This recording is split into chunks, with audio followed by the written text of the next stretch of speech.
Louvo a Deus, irmão, por essa oportunidade que Deus me concede esta noite, pela confiança que o nosso pastor Ilker me convidou esta noite para poder pregar a palavra de Deus.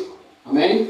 Faz 15 anos, irmãos, que eu prego a palavra de Deus, além de ser levita também prego a palavra. Amém?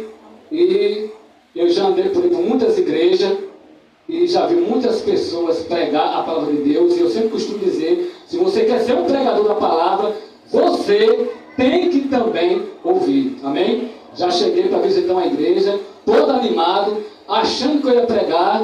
Para minha surpresa, colocaram uma criança de 12 anos para pregar a palavra. Aí você pode dizer, será que eu fiquei bochechudo? Não. Eu fiquei ali assentado, Senhor, fala que o teu servo quer ouvir. Né? Amém? Então a gente tem que também, irmão, ouvir a palavra para depois a gente pregar. Amém? Já vi todo tipo de pregador pregando nas igrejas. Do pregador letrado até o pregador debochado. Amém? É aquele tipo de pregador, irmão, que não tem ideia. Você sabe. 1 Samuel, capítulo número 30. Amém? É somente 3 versículos. Amém? 1 Samuel, capítulo 30, diz assim: E acharam no campo um homem egípcio, e o trouxeram a Davi, deram-lhe pão, e comeu, e deram-lhe de beber água, deram-lhe também um pedaço de massa de figos secos, e 2 cachos de passas, e comeu, e voltou-lhe o seu espírito, porque havia 3 dias e 3 noites que não tinha comido pão, nem bebido água. Somente, falta mais um versículo. Então Davi lhe disse: De quem és tu e de onde és?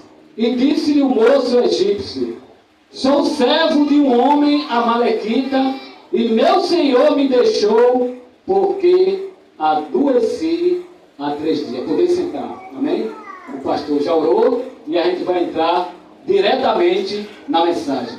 Irmãos, nós que meditamos na palavra de Deus, nós sabemos que o Velho Testamento, ele tem 39 livros, e desses 39 livros, tem 12 livros que são históricos: livro de Esther, livro de Esdras, livro de Juízes, livro de Josué, livro, aleluias, de 1 Crônicas, 2 Crônicas, livro de 1 Reis, 2 de Reis, livro de 1 de Samuel, livro de 2 de Samuel. Amém? Então, neste livro que eu li, que é o livro de Samuel, é o livro onde vai falar a respeito do primeiro rei de Israel, Saul, e vai falar também do segundo rei, aleluias, de Israel, que é Davi. E é justamente acerca de Davi esta noite que eu quero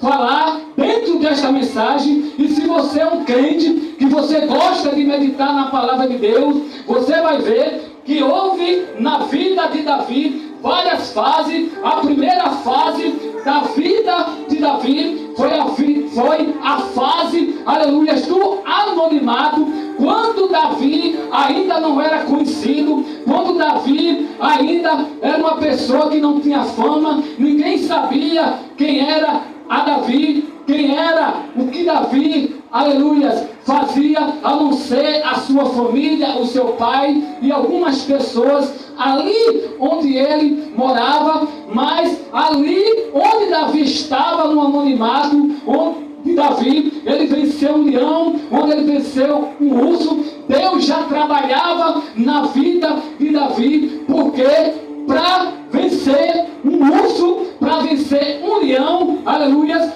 com as suas próprias forças, Davi, ele não conseguia vencer, mas Deus, ele trabalhando na vida de Davi, Davi venceu com a força do Senhor. E foi ali, na época do anonimato, que Davi, ele tocava ali a sua harpa naquele campo, e a Davi ali, ele fez um dos seus mais lindos salmos, que foi o Salmo 23, segundo alguns historiadores da Bíblia, né? Aquele Salmo 23 que diz: o Senhor é o meu pastor, nada me faltará, deitar me faz repousar em pasto verdejante, refrigera a minha alma. Certamente que a bondade e a misericórdia do Senhor me seguirão todos os dias da minha vida, e habitarei na casa do Senhor por longos dias. E depois agora veio a segunda fase da vida de Davi, que foi a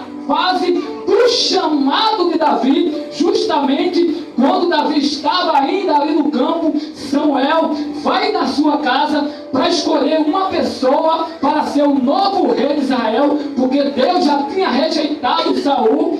Davi não estava em casa, Davi estava ausente, mas quando Davi ele chega, Samuel disse: está diante de mim o ungido, o escolhido do Senhor. Davi é o ungido rei, mas Davi ele não pôde, aleluia, sentar no trono de Israel, até porque Saul ainda era rei. Só depois da morte de Saul é que Davi poderia se sentar no trono. E o que me chama a atenção é que Davi ali, depois que foi ungido, se você olhar para a história de Davi lá atrás, um homem que não era conhecido, um homem que ninguém dava nada por ele, que não tinha honra, mas agora Davi, ele foi escolhido e ungido para ser o futuro rei de Israel. Sabe o que significa isso?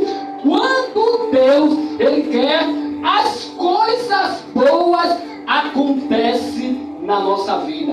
Quando você lê a história de Eliseu, você vai ver que Eliseu tinha o costume de ir ali para aquela cidade chamada Sunem, amém? E quando ele chegou naquela cidade, ele tinha que se hospedar naquela cidade, ele ia tirar dinheiro do seu bolso. Mas só que quando ele ia para aquela cidade, uma mulher rica via ele passar, chamou seu marido e disse: este homem que passa todos os dias pela nossa porta é o santo homem de Deus. Vamos fazer para ele um quarto junto ao muro, vamos colocar uma cama, vamos colocar uma cadeira, vamos colocar uma mesa, vamos colocar um candeeiro. Sabe o que significa isso? Quando Deus quer, as coisas boas acontecem na nossa vida, porque aquele profeta, todas as vezes que ele ia para Sunem, ele tinha um lugar para onde? Para se hospedar. Ele tinha um lugar para comer, ele tinha um lugar para se deitar, ele tinha um lugar para se sentar à mesa. Quem está me entendendo, diga amém. Amém.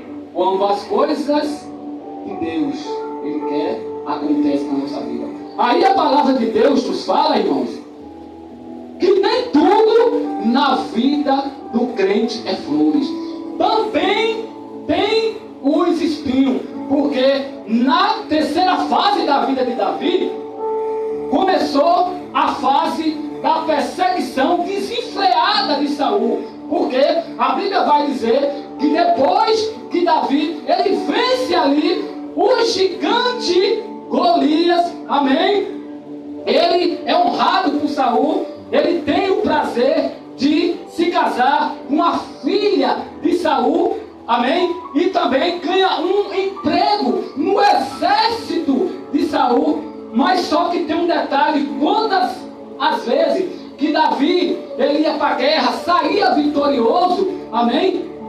Quando eles voltavam, começou uma cantiga na rua, as mulheres diziam: Saul matou 1000, Davi matou 10.000. Entrou um espírito de inveja no coração de Saul, e Saul agora começou a perseguir Davi. Irmão, e o espírito de inveja é algo terrível, porque o espírito de inveja é um sentimento que brota, que entra no coração da pessoa sem a pessoa perceber. Diferente do amor, porque quando você está gostando de alguém, esse sentimento você sente na hora, o seu coração começa a trepidar. Mas a inveja não. Quando entra no seu coração, ela entra, ela brota, você não percebe. E por isso que a palavra de Deus diz lá no livro de Provérbios, amém? Que a inveja é a podridão dos ossos, amém? E a Bíblia vai nos falar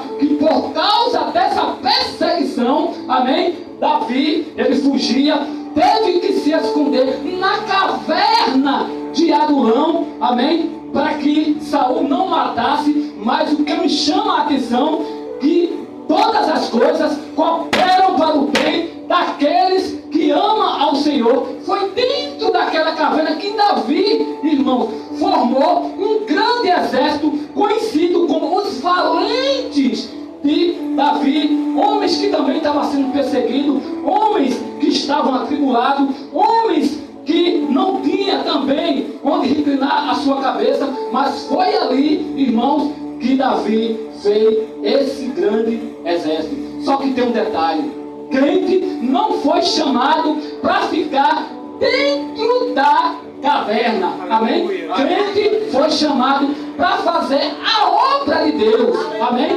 Se você vê um crente que não quer sair de dentro da caverna, só pode ser duas coisas: ou ele está desviado, ou ele está frio espiritualmente. Mas Davi, ele saiu, porque Davi, ele tinha compromisso, Davi tinha negócio com Deus. E a Bíblia vai dizer, daqui a pouco eu vou chegar no texto do isso aqui, não é só uma introdução. Aí a palavra de Deus nos fala que Davi, ele sai de dentro ali daquela caverna, amém? Davi estava com fome. Davi, ele vai até o sacerdote Aimeleque, amém? E quando ele chega lá, ele disse que estava com fome. O sacerdote disse: olha, eu só tenho aqui os pães da preposição, que só quem podia comer era o sacerdote, os sacerdotes, amém? Então Davi, ele mentiu, porque ele disse que estava numa missão dada por Saul, mas na verdade ele estava fugindo. Aí o sacerdote perguntou se os soldados de Davi tinham tocado em mulher. Não. Então ele deu os pães da preposição para Davi e para os seus soldados. Eles comeram, amém? Só que depois que Davi sai dali, Davi, irmãos, como ele não tinha mais para onde ele correr, ele foi buscar refúgio, amém, ali na terra dos filisteus. E ele é acolhido ali pelaquele rei dos filisteus, amém, chamado Aquis, amém. E ali, quando Davi chega ali naquela cidade dos filisteus, amém, Aquis, ele dá para Davi uma cidade chamada Ziclag, amém, que ia servir de descanso para Davi, para que Davi pudesse colocar a sua família, para que Davi pudesse ali, aleluias, guardar os seus bens materiais. Era um descanso para Davi. E a palavra de Deus vai nos falar que Aquis, ele precisava de Davi. Ele fez uma, deu aquela cidade, mas Davi, ele guerreava as guerras junto com Aquis. E teve uma vez que Aquis precisou de Davi para ir para a guerra, para lutar, olha, escute, com o próprio povo de Davi. E por incrível que pareça, olha aí, Davi aceitou. Sabe por que Davi aceitou? Porque ele estava devendo favor ao rei Aquis. Aquis deu uma cidade para ele morar com sua família. Então, irmãos, quando a gente está devendo favor a alguém, é muito difícil a gente dizer não. Não é verdade? Você está devendo favor? Aleluia. Já aconteceu comigo. Eu trabalhava numa empresa, a chefe da minha empresa lá, amém? Eu estava precisando de um dinheiro, pedi um dinheiro emprestado, era quase um salário mínimo, estava passando necessidade. E quando eu fui pagar para ela, ela disse: não quero. Não, mas tome, eu não quero não. Aí eu disse: não, pegue o seu dinheiro, amém? Sabe por quê? Eu entreguei o dinheiro dela, porque mesmo ela sendo a chefe da empresa, ela estava corrompida. Estava corrompida. Aí o que acontece? Lá na frente, a casa ia cair para ela ia precisar de mim para ir para a justiça, e eu não poderia dizer não. Aí eu disse: tome seu dinheiro, amém? Sai para lá, Satanás, eu quero negócio. Não, irmão, pegue seu dinheiro. Então, a palavra de Deus fala que Davi foi para a guerra contra o seu próprio povo. Mas só, irmão, que Deus deu um livramento para Davi. Davi não foi para a guerra, sabe por quê? Porque os filisteus, quando viram Davi, os príncipes filisteus, não, você não vai para a guerra com a gente, não. Porque ele sabia que aquele povo que eles iam guerrear era o povo de Davi. E se porventura aquele povo, né, começasse a lhe aparecer, o coração de Davi ia começar a ficar balançado aos filisteus. Olha, Davi vai nos atacar. Então não, Davi não é com a gente para a guerra, não. Foi um livramento de Deus para Davi. Aí Davi foi embora. Aqueles mandou que Davi saísse dali. E enquanto Davi estava, olha só, enquanto Davi estava ali naquela terra, Ziclag, agora eu vou entrar, meu Deus, a hora foi embora. Ziclag, ela foi saqueada pelos amalequitas. Os amalequitas vieram, amém, invadiram a cidade, amém, pegaram os pertences de Davi, os pertences dos soldados, as mulheres de Davi, as mulheres dos soldados, o ouro que Davi tinha, a prata que Davi tinha, amém? E ainda por cima, eles tocaram fogo na cidade, amém? Sabe quem é esses amalequitas? Era um povo nômade que morava na região do deserto de Negueb, ao sul de Canaã. E esses amalequitas, ele foi o primeiro povo, o primeiro inimigo do povo de Israel, quando Moisés tirou o povo do Egito. Então está lá no livro de Êxodo, no capítulo 17, amém? Assim que Moisés saiu com aquele povo, passou lá vermelho, os amalequitas, eles vieram contender com Moisés. Só é você ler Êxodo capítulo 17, você vai ver que Amaleque, ele foi pelejar contra Moisés e o povo. Para você ver que esses amalequitas não eram flor que se cheire. Eles eram inimigos do povo de Deus. Aí, quando Davi chega, quando Davi chegou na sua cidade, ali em Ziclag, com os seus soldados, ele encontra um cenário de destruição. Estava tudo destruído. Amém? Tudo. Não havia nada. Não morreu ninguém naquele dia. Mas também, irmão, não tinha nada. Agora, sabe por que aquela cidade ela foi destruída pelos amalequitas? Sabe por que os amalequitas levaram tudo que Davi tinha?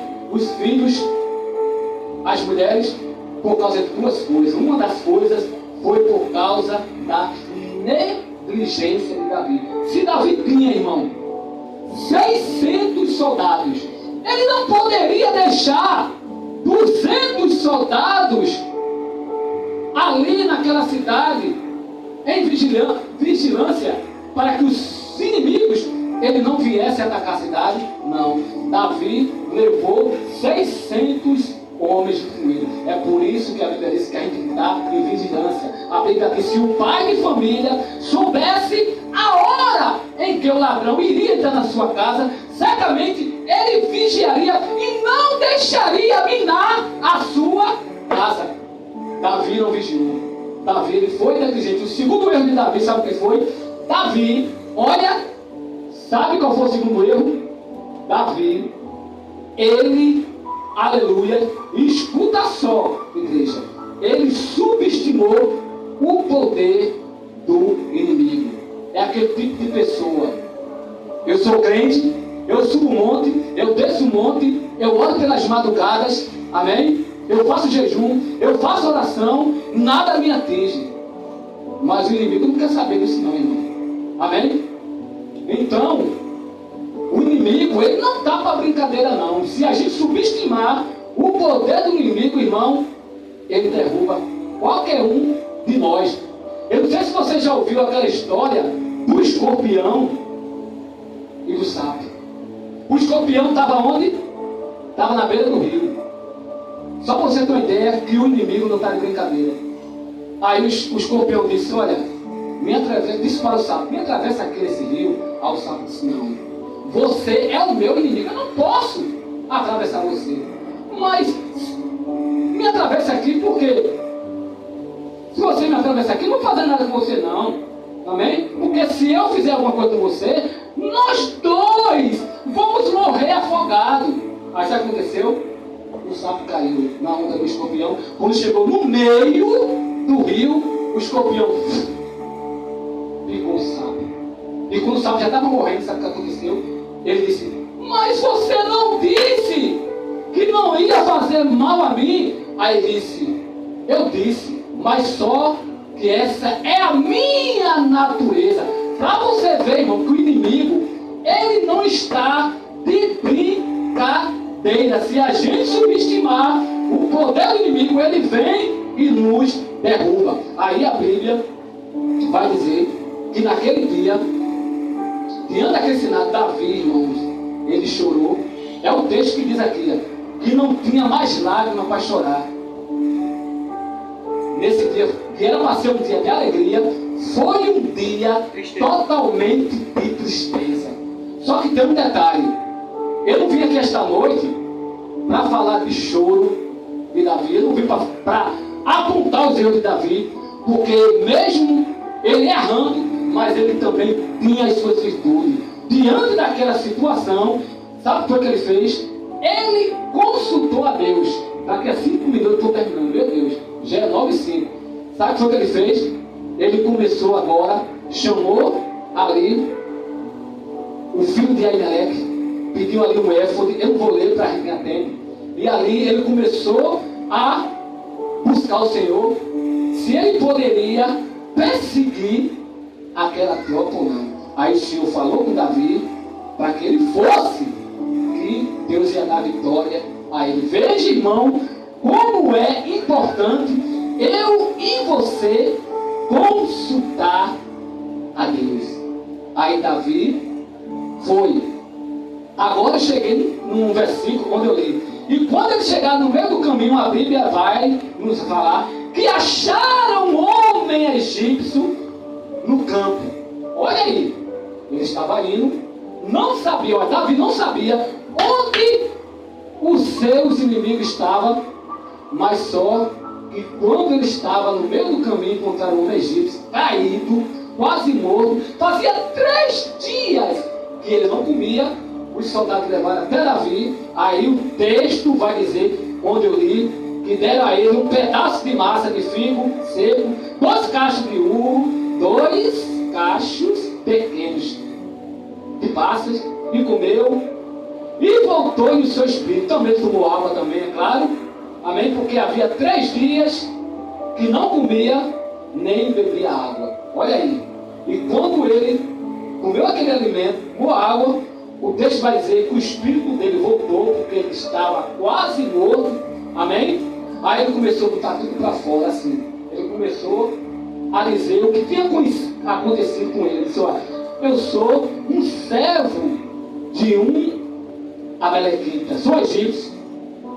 Eu adoeci e eles me abandonaram, deixaram ele no meio do caminho. Para você ver, né, irmão, que a gente não tem amigo. Amigo é só quando você está com din-din no bolso. Quando você não está, caiu em cima de uma cama, ninguém veio visitar. Amém? Aí a Bíblia vai nos falar que Davi disse a ele, quem és tu? Que foi o texto que eu li. De onde és? Aí ele começou a falar, né? Então, Davi perguntou se ele podia levar ele até os inimigos, né? Aí ele disse, você promete que não vai fazer nada comigo, não vai me matar, não vai me entregar ao meu Senhor? E disse, não. Irmãos, isso aqui é muito forte, porque Davi usou ali a sabedoria. Davi, ele, ao consultar a Deus, Deus usou aqui esse homem que estava ali morto, quase morto. Amém? E Davi perseguiu. E quando Davi chega lá no acampamento onde aqueles homens estavam, os inimigos de Davi, estavam tudo bebendo, festejando, amém? Achando que não ia acontecer nada com eles, ia ficar daquele jeito. Aí Davi junta seus soldados, vence todos aqueles inimigos, amém? E o texto vai dizer que 400 escaparam, que foram 400 moços, foram 400 jovens que fugiram no camelo, amém? Mas Davi, ele recuperou a sua família, recuperou as suas esposas, as esposas dos soldados, os despojos ali que eles tinham roubado de Davi, também o ouro que eles tinham, porque os inimigos eles também tinham ouro, prata. E são duas coisas que eu aprendo, com 2 minutos vou terminar, porque a hora não nos permite mais. 2 coisas que eu aprendo. A primeira é que Davi só venceu os seus inimigos porque ele consultou a Deus. Ele não, aleluias, não agiu por impulso. Ele foi atrás e Deus deu vitória a ele. Porque se ele não consultasse a Deus, nada tinha acontecido. A família dele ia ficar nas mãos dos inimigos. E a segunda coisa que eu aprendo, vou terminar agora, irmão, que Davi não foi egoísta. Ele não julgou os 200 homens que se cansaram quando eles foram para a batalha. Porque quando eles foram para a batalha, com os 600 homens, quando chegou no ribeiro de Besor, amém? 200 homens cansaram, não tinha mais força para caminhar, e eles ficaram ali, e Davi foi com os 400. Mas quando eles venceram os inimigos, Davi não foi egoísta, não julgou ele, dividiu com ele os despojos da guerra, meio a meio. Todo mundo ficou com os despojos, tanto os que lutaram, como também aqueles que não lutaram. Amém? Eu não vou mais adiante, a palavra de Deus foi pregada, amém? São 9:10, então nós temos que ser prudentes, amém? Então, irmãos, eu peço a você que, quando você for orar pelas madrugadas, não se esqueça de apresentar o levita e diácono Cristiano Sari. Eu prometo a você que eu vou vir outras vezes, né? Para aqui para essa igreja, porque eu gostei muito, amém? Que Deus os abençoe. Glória. Sei que essas palavras é verdadeira, por isso espera a vida inteira.